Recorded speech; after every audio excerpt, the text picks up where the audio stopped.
Sidang terdakwa Ferdi Sambo dan Putri Chandrawati dalam perkara pembunuhan berencana Brigadir Yosua hari ini menghadirkan saksi ahli yang meringankan. Dalam keterangannya, Profesor Dr. Elwin Daniel menyebutkan beberapa poin yang bisa meringankan bagi terdakwa Ferdi Sambo dan juga istrinya, Putri Chandrawati.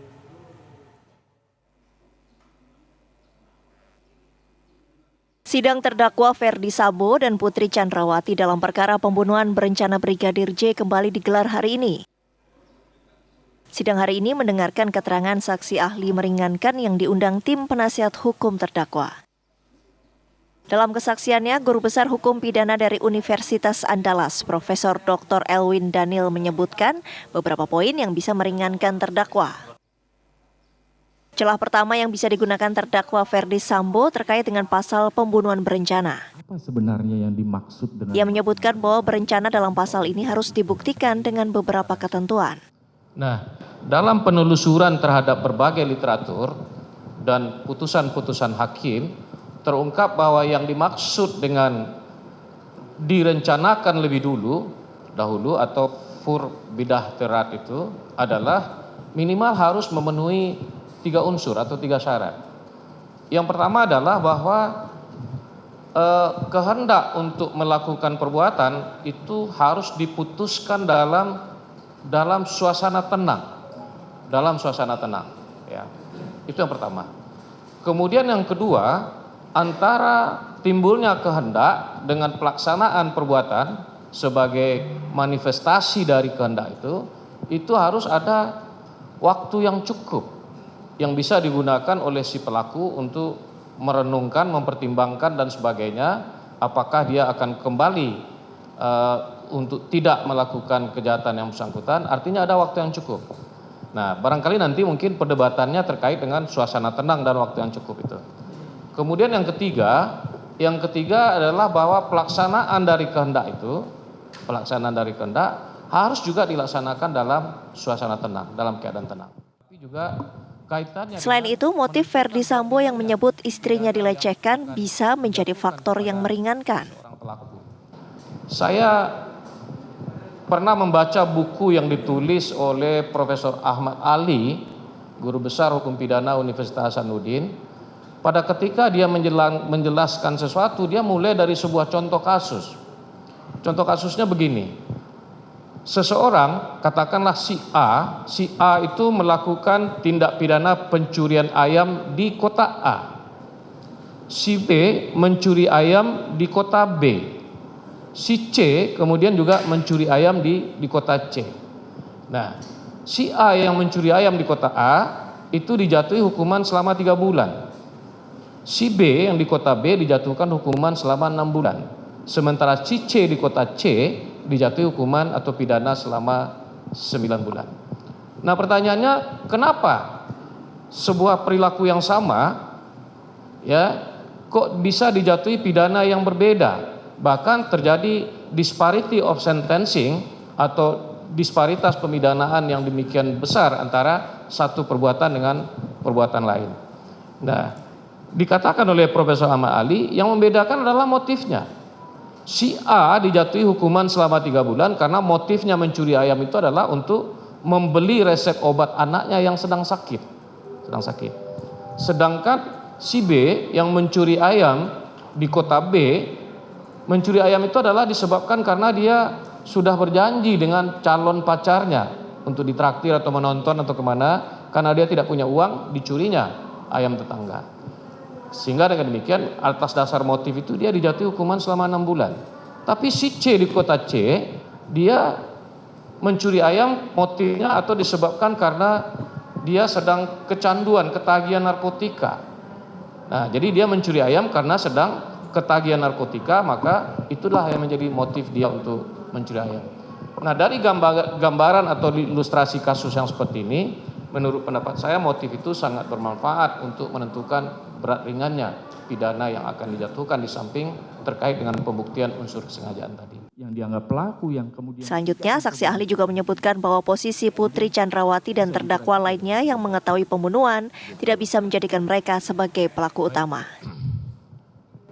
Tindak pidana pembunuhan seperti yang diatur dalam 338 dan 340 itu adalah delik komisi. Artinya delik yang baru bisa dikatakan sebagai sebuah delik apabila pelakunya bertindak secara aktif. Sikap tidak melaporkan akan terjadinya suatu tindak pidana pembunuhan, ya, menurut saya tidak bisa dikategorikan sebagai telah melakukan atau turut serta melakukan tindak pidana pembunuhan itu. Kenapa saya berpendapat demikian? Karena yang pertama, hukum pidana kita itu terikat pada azas legalitas. Azas legalitas. Tidak ada suatu rumusan pun dalam KUHP itu yang menyebutkan apabila orang tidak melaporkan atau tidak berusaha untuk mencegah terjadinya suatu tindak pidana, lantas dia dianggap sebagai telah melakukan tindak pidana secara aktif. Ya, tidak ada satupun. Nah, berbeda misalnya di dalam Menanggapi keterangan saksi, kuasa hukum terdakwa optimistis bahwa majelis hakim akan mempertimbangkan hal-hal yang meringankan terdakwa. Dari Jakarta, tim TV One mengabarkan. Di dalam KUHP. Untuk mengetahui informasi selengkapnya dari persidangan kasus pembunuhan Brigadir Yosua, sudah ada rekan kami Maria Assegaf langsung dari Pengadilan Negeri Jakarta Selatan. Maria, selain dua cuplikan yang tadi kita dengarkan sama-sama, apalagi kemudian yang bisa kita simak dari sidang pada hari ini? Ya, selamat petang Alfa, Tisa dan juga pemirsa. Memang betul paling tidak highlight yang menarik dari persidangan siang tadi sudah dirangkum luar biasa dari paket berita yang dibuat oleh tim Kabar Petang Pilihan tadi. Menarik kalau kita simak karena walaupun hanya satu ahli yang dihadirkan, yaitu adalah saksi ahli hukum pidana dari Universitas Andalas, yaitu Profesor Dr. Elwi Dhanil dalam persidangan tadi, tapi banyak poin-poin menarik. Karena kalau kita bisa lihat dari persidangan tadi sejauh persidangan berlangsung, intinya adalah mencoba mengenai pasal yang didakwakan, yaitu adalah pasal 340 pembunuhan berencana. Baik tadi kalau kami melihat dari pertanyaan JPU, penasihat hukum maupun majelis hakim. Yang kemudian menjadi perdebatan yang hingga saat ini kita tahu bahwa motif ini masih menjadi debatable bahkan di tingkat kalangan para ahli. Ada ahli yang kemudian menyatakan bahwa motif tidak harus dibuktikan di persidangan karena memiliki bobot yang berbeda dengan tindakan pembunuhan yang kemudian nyata dan juga ada. Tapi ada juga sebagian ahli yang menyatakan bahwa motif perlu dibuktikan di persidangan dan hal ini selaras dengan pernyataan dari saksi ahli Elwi Dhanil pada siang hari tadi yang kemudian menyatakan bahwa motif ini perlu adanya dibuktikan di persidangan karena kemudian menyangkut niatan seseorang untuk melakukan suatu kehendak.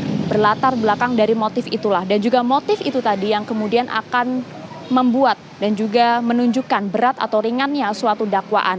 Dakwaan dibuat oleh jaksa penuntut umum artinya paling tidak secara tersirat tadi saksi ahli menyatakan JPU, jaksa penuntut umum juga harus membuktikan apa motif tersebut di depan persidangan sebelum membuat suatu dakwaan dan sehingga kemudian ini sebenarnya masuk dalam penjelasan mengenai kategori pembunuhan berencana itu apa. Tadi dijelaskan oleh saksi ahli bahwa pembunuhan berencana harus memenuhi 3 unsur, yaitu yang pertama adalah motif yang tadi saya jelaskan, kemudian yang kedua juga adalah pembunuhan berencana ini harus atas suatu kehendak. Dan kehendak inilah yang kemudian juga harus dibuat dalam kondisi yang cukup tenang, di mana kondisi yang cukup tenang ini juga harus dimiliki oleh sejumlah pelaku. Karena kalau kita lihat dalam kasus Sambo ini terdakwanya tidak hanya Ferdi Sambo saja, tapi juga ada terdakwa-terdakwa lainnya. Dan memiliki niatan atau kehendak yang sama antara satu pelaku dan juga pelaku lainnya atau antara satu terdakwa dengan terdakwa lainnya ini juga penting untuk membuktikan kasus ini masuk dalam pembunuhan berencana atau tidak. Meskipun hanya ada satu yang kemudian pelaku tidak memiliki niatan yang sama, hal ini tidak bisa dikategorikan sebagai pembunuhan berencana.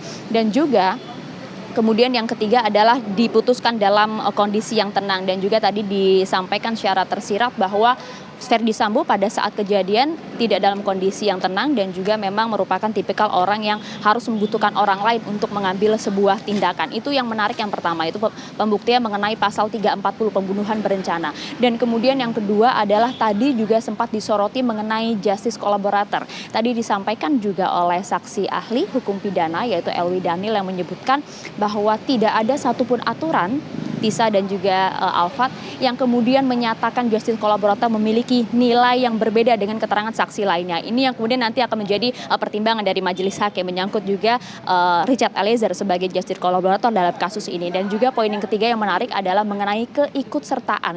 Ini kemudian menyoal soal Putri Chandrawati yang kemudian dikenakan pasal yang sama 340 junto pasal 55-56 mengenai keikutsertaan dalam suatu tindakan kejahatan. Keikutsertaan ini kemudian bisa terpenuhi pasal tersebut jika kemudian sang pelaku memiliki peran yang cukup aktif dalam suatu tindakan pembunuhan, dan hal ini kemudian diklaim oleh kuasa hukum dari Putri Chandrawati sebagai keterangan yang meringankan kliennya. Kita akan lihat nanti bagaimanakah majelis hakim akan memutuskan dari berbagai banyaknya fakta yang dihadirkan oleh saksi ahli. Dan sidang lanjutan akan kemudian dilakukan pada hari Kamis esok 29 Desember dengan agenda mengajukan alat bukti, di mana nanti kuasa hukum dari Ferdy Sambo dan juga Putri Chandrawati akan menghadirkan 9 alat bukti. Kita akan nantikan bagaimanakah jalannya sidang pada hari Kamis nanti. Alfat, Tisa, kembali ke Anda. Baik, Maria Segaf mengabarkan langsung dari Pengadilan Negeri Jakarta Selatan.